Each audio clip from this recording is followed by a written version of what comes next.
राज्याच्या मंत्र्यांनी स्पष्टीकरण दिलं. त्यांचं असं म्हणणं आहे की आधीच्या मुख्यमंत्र्यांमुळे पीएम केअर फंडचे पैसे बघा हे नाही साहेब, त्यात त्यांचं असं म्हणणं आहे की कोविडच्या काळात पंतप्रधानांनी मुख्यमंत्र्यांना विशेष निधी उभारण्यास परवानगी दिली. बघा कोविडचा विषय बघा, मुख्यमंत्री आताचे काय सगळे खर्च झाले आहे म्हणजे त्याशिवाय का कोविड नियंत्रणामध्ये आणला तेव्हाच्या मुख्यमंत्र्यांनी.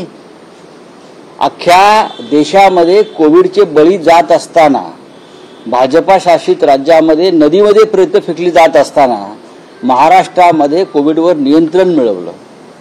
हे त्यामुळेच का? बघा हे मूर्खासारखं बोलणं आहे सगळ्यांचं, भाजपवाल्यांचं. त्यांच्या अंगलट एखादी गोष्ट आली काय ते विषय दुसऱ्या टोकाला नेतात. हा विषय मराठवाड्यातील शेतकऱ्यांचा आहे. कोविडमध्ये काय झालं हा प्रश्न आता कोणी विचारलाय का? हा प्रश्न विचारला का कोणी? कोविडमध्ये महाराष्ट्र इतकी सुव्यवस्था, सुरक्षा कुठल्याच राज्यात नव्हती आणि तेव्हा उद्धव ठाकरे हे मुख्यमंत्री होते. हे या आताच्या पोपटांना कळलं पाहिजे.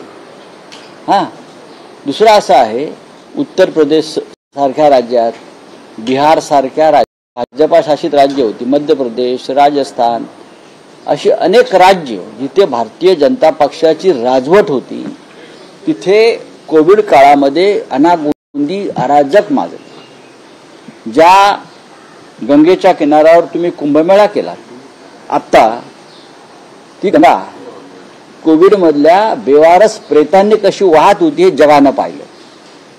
मिस्टर देवेंद्र फडणवीस ते फोटो जरा पहा आणि मग महाराष्ट्राच्या तेव्हाच्या मुख्यमंत्र्यांवरती अशा प्रकारचे आरोप स्वीकारा ना. तुम्ही स्वीकारत का नाही?